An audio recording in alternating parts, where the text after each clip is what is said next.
The only lady on our panel, Superintendent Merslin Hughes.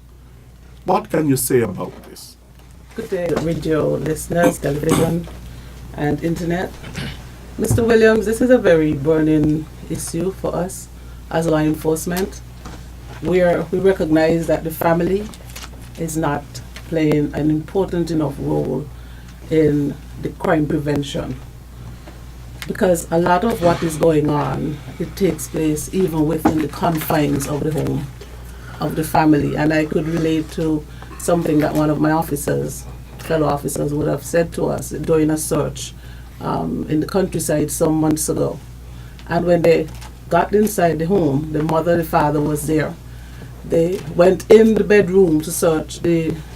As soon as they opened one of the bedrooms, they were confronted with lines of drying marijuana plants in the house. You know, everybody would know, and most people would know, that marijuana the scent travels. They went into another room, and there was a whole lot of compressed marijuana inside the other room. The parents are saying they knew nothing about it. We have to control our families. No longer can we allow the children to just be running and raising themselves. Check your children's rooms. Check your children's bags. Know who their friends are. Go inside their cell phone. Take away the cell phone randomly. Check and see who they're associating with. Get involved in the PTAs. Go to the school. Find out what your children are doing. We are losing the battle with our young children because a lot of the parents, they are not. And, you know, we also have a very young population of parents. Some of the parents are teenagers themselves who have not even fully developed to understand the concept of raising a child. We grew up hearing about it takes a village to raise a child. And then you would find sometimes people would say, oh, nobody tell me child nothing. You go and you say, okay, somebody come and say, your son did this, your daughter did this, and I want nobody tell me nothing about my child. Yet when the child end up on the bench in the police station, oh, the police harassing me, throwing them, the police this, the police that. Parents, I am a single mother myself. I had to raise 2 children, and I have a whole lot of aunts, little nieces and nephews who I don't even know who some of their parents are, but they call me auntie anyway. And I take that very, very seriously. I am imploring on you. The community has to take back these villages. We have to take back our communities. We cannot allow a few misguided youths to run things and to feel as if they are in charge of us. We are the parents. And so we have got to look at it. The psychological effect that you spoke about, sometimes we look at it, there's a homicide. We also have to look at the victim's family, because the victim, he is a son, he is a father, he is an uncle, he is a cousin, he is a friend of the society. So although he is dead, look at the trauma that these people have to go through. Some children, they get no psychological assistance at all, no counseling. And they themselves now grow up to be very angry. They go to the schools, they become disruptive, and a whole lot of these devious behaviors. So we have to look at, how do we partner? We spoke a lot about partnerships. How do we partner with the schools? I know that years ago I knew of truancy officers, and those officers would identify some of those at-risk youth. Sometimes they're all over the street. Everybody saying it's the police. Where are the citizens to do their civic duty to make sure that these children go to school, stay in school, and do their work? It is not a police thing. All of us, you're hearing now that the police is out there hitting the streets, carrying out searches, searching homes, and everybody. Some people are now calling in and saying the police harassing us. Now, just a few weeks ago or days ago, they were saying they seen the police, they can't feel the police. Okay, so what do we really want? We're not going to retreat. We're not going to lose another generation. We have lost a generation in the last 10, 15 years. We cannot afford to continue to lose our young men. Our young girls, I don't know why, but some of them seem to be attracted to some of these quote-unquote bad boys. Now we have to go and instill values. We're the older ones. I'm asking the churches, the pastors, our church, Grace Gospel Hall in Middle Island, we partner with the Tyrrell Williams School. We also have a Good News Club at the school. We have over 40 students, sometimes up to 50. We teach them moral values. We teach them anger management. We have one of our women of purpose, ladies, who is a retired teacher. She comes to the church and she teaches some of the children who cannot read very well. She's assisting with that. I'm encouraging other churches around the island to get involved. The police cannot do it alone. So we are asking the general public, forget about the fact that it is his child or her child, their child, and let it become our child. Every life out there is important. We cannot continue 6 homicides in 1 month is ridiculous. We got to take back the street. It is more of us, as I said before, it is more of us than them. And collaboratively with the church, with the school, with the guidance counselors, whoever it may be. You see something, say something. We have the hotline. We keep saying it. I need to say something that a conversation I had with an officer from Antigua some years ago. And at the time, Antigua crime rate was way up there. And they were in a similar situation to where we are, in that the solvability was very low. And they introduced that same hotline, Crime Stoppers, in Canada. And the officer said to me, within a year, they went from a 30 to 40 detection rate to 70 to 80. How did that come about? Persons recognizing that once they call, for us it's 1-800-8477 or 1-800-TIPS. They recognize once they call that number, the person in Canada who answers the phone, they have no knowledge of who you are. All they see is an 869. 869 is the only thing that shows up in Canada. You give them that information and they channel that information to the police, and the crime, I mean, they were just solving crime. And so Antigua now would have a very good solvability rate as a result of people. Please, we are asking, we are begging you, if you do not trust us, as you say, some of you would say you do not trust us, call Crime Stoppers. Talk to your pastors, talk to a very close friend, there are so many people that you can go to and speak to and get the information. We could become proactive. You might see a vehicle driving through your area and you just call the number. It's a preventative method. Before something could happen, you stop it by calling and saying, listen, officers, there's a black vehicle driving back and forth and I'm not very comfortable. Anything. Nothing is going to be treated as ridiculous. Send the information. We have got to take back our country and make St. Kitts and Nevis a safe place to be. But come back to, it takes a village to raise a child, and we must take back our streets, take back our community. Superintendent Hughes, all that you have said is very ideal. It sounds very good. However, the problem is, how can we really reach these criminals? How can you enter into hearts and minds to really change hearts that are cold? People who are bloodthirsty. People who retaliatory minds. How can we really reach them? Because these are the people that we need to reach. Yeah. I'm sure they're not listening to you.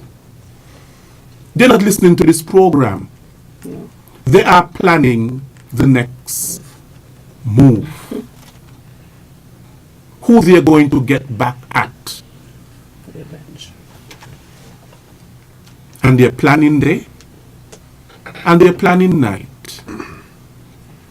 And in their plan, somewhere is how we can do this and evade being caught. How?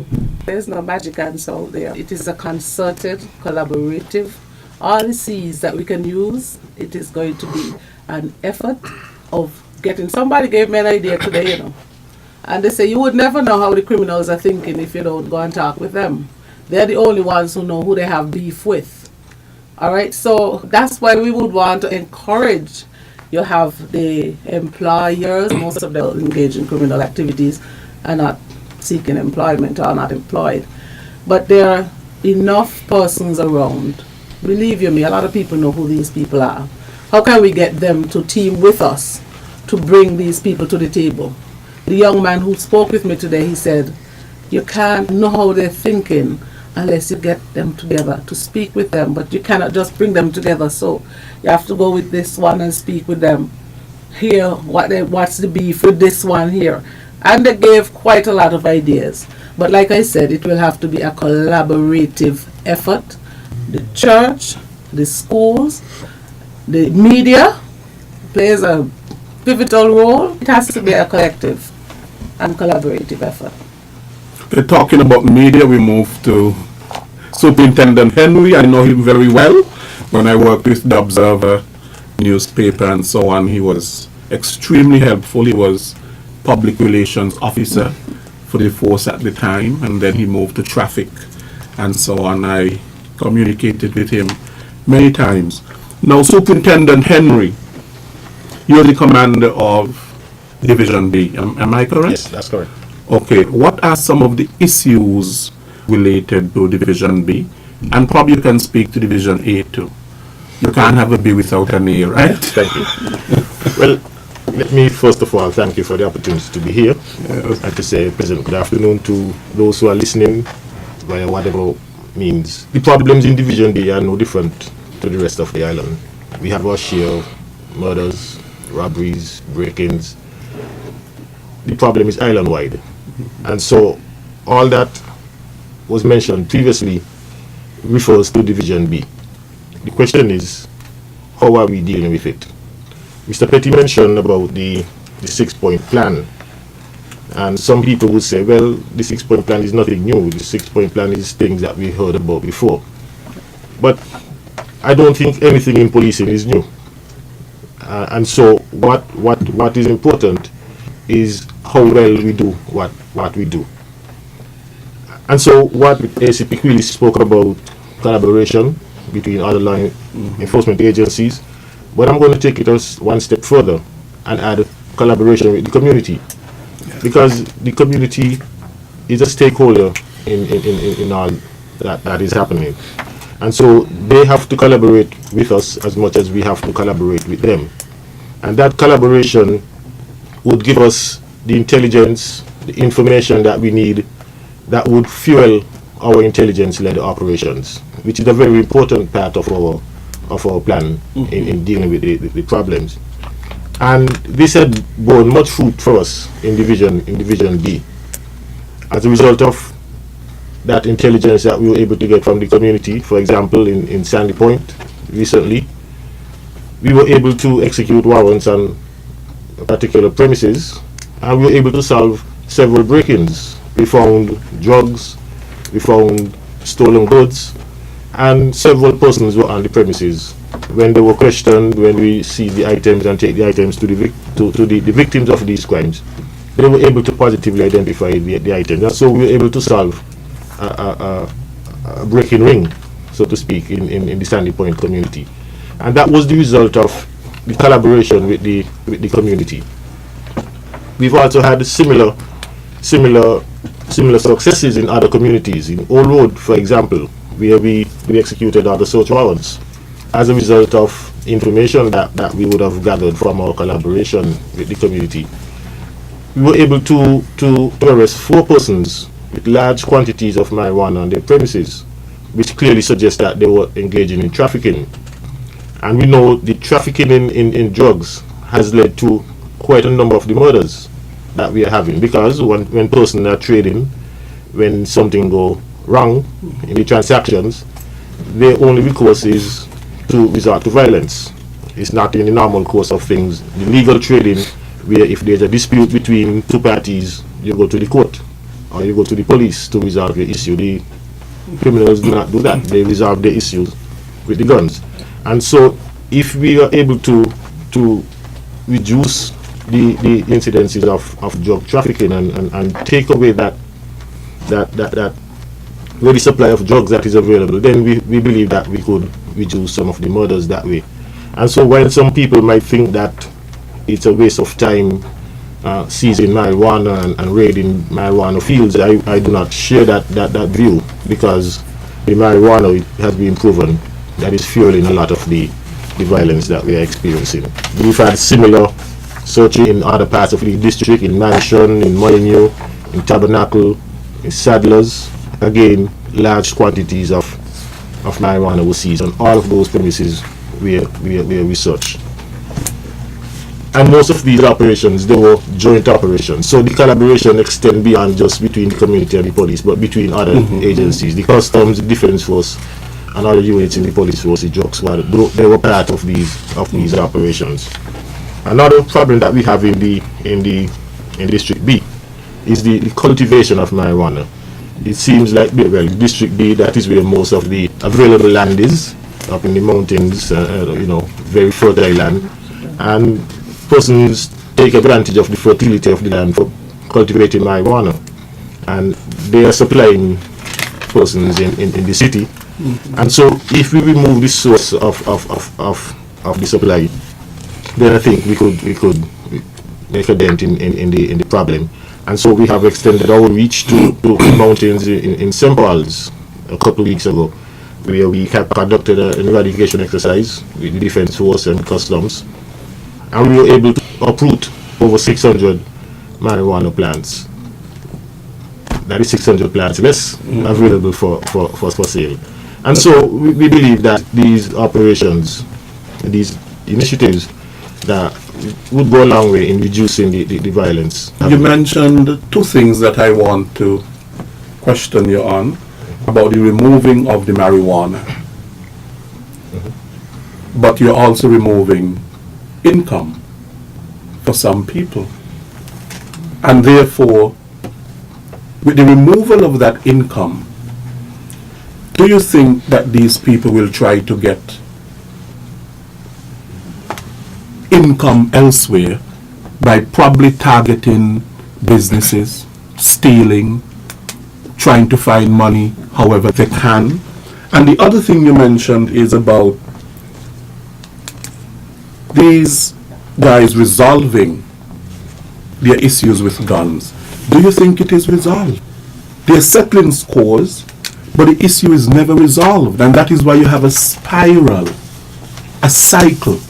So the gun does not really resolve the problem or the issue. In fact, I think that what it does is that it creates further issues, because then that is where you have the retaliation coming in, and you're getting other people involved and all this sort of thing. So it creates more problems in the society than anything else. So it is never resolved. I agree with you, Leroy, that it is never resolved, but to them, that is their best way of dealing with it. To them, it is resolved because the problem is removed. And so they feel a sense of relief that they were able to take care of the case themselves. So to them, in their minds, they have resolved it.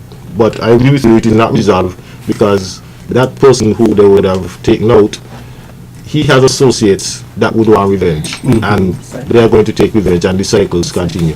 So for us, it is not resolved.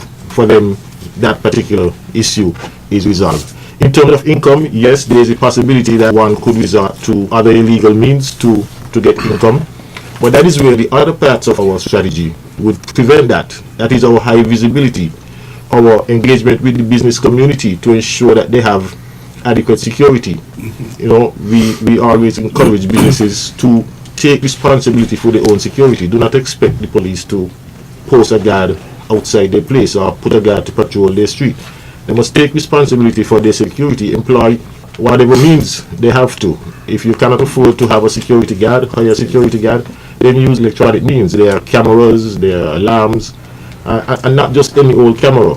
We encourage persons to do not look at the cost of the camera, but look at how much it's going to save you if you have a good camera. So spend the extra money and use a sophisticated surveillance system so that it acts as a deterrent one, And in the event that something happens, we will be able to solve that particular crime and prevent other crime. Because when a criminal gets away with a crime, he's not going to stop, he's going to continue. And so if you're able to help us to solve a crime because you have a adequate security, then we'll be able to prevent. And so when persons resort to these other illegal means, if we have good systems in place to capture them or to prevent them, then hopefully they will give up and resort to some legal means. They could plant, but they could plant food. They could go into construction. There are a lot of other alternatives that they could get involved with. I spoke with one guy yesterday who told me that he got busted for drugs once, and he vowed never to get involved in drugs again. He told me he works as a landscaper on the peninsula, and he does bartending at nights at a restaurant. So he, because of that experience that he had in being caught dealing with drugs, he decided not to go back to that trend to make himself a productive citizen. Right. My Superintendent Henry, I will ask you one question before we open the lines. And you spoke at length about the help of the community. Yes. But I have gathered that people volunteer information to the police and so on. So there is some confidence in the police in terms of information sharing. However, there is a climate of fear, especially when it comes to gun violence and gun-related deaths. And people are afraid to say what they know, to say what they see, to say what they hear, because they are afraid of the gun. Just recently, I heard a rumor that there was a young man over in my area who was murdered because he saw something and he spoke, and they got rid of him. Now, what can be done really to improve or to help people sharing information when it comes to homicides? Because I gather it is a real problem and people are afraid. They're afraid that, look, if I say something, what I see or what I hear, somehow that information is going to get out, and so therefore I have to keep looking all the time over my back to see if somebody is going to come at me, to get at me. We hear that all the time, but after every murder, every serious crime, you see on Facebook who did it, you hear rumors about who did it. So everybody is talking about the crime. But whenever the police go to them, they shut down. They claim that they are afraid to talk to the police. But if you're talking to everybody else, why are you afraid to talk to the police? Because you're not hiding the fact that you know something about the crime. And so if that was a real fear, then you would keep quiet and not spread rumors about or not talk about what you know about the crime. So why do they think they shut down? I really do not know why. But in any case, if you have information that you think is critical to getting the case solved, and you're afraid for your safety by speaking to the police, then as Ms. Hughes said, there are other alternatives that you can use. We provide a hotline which is secure, which is confidential. You do not even have to identify yourself. So if your problem is that you are fearful for your own safety, then you could give that information, because you still have a civic responsibility, a civic duty to ensure that persons who commit crime are brought to justice. And so you should use these other means that we have provided to give the information to the police. Sometimes we might be able to use that information to solve the crime without using you. If you tell us, for example, you see Tom Jones did it, we have a suspect definitely, then we could build a case around that particular suspect and we're able to solve it without using. But at some point, that witness would have to go to give evidence in a court. Not necessarily. If depending on the information, the value of the information, the type of information that he gave, we could build the case around that information and get the matter solved without using that witness. Okay. Can I just add something to that? If an informant were to give information, let somebody say, Mr. Williams have a gun, and they could tell us every night Mr. Williams come home, he go in his backyard and he lift up something and he put it there. The police go to your house, go in your backyard, find that weapon. They don't need a witness We don't need the person. because it is an illegal firearm. You know, and stolen goods, stolen items. People see you, let people go and put them in a certain place and they say, oh, they have them here, there. The police go and find them and you can't justify how did you come by them. We don't need a witness.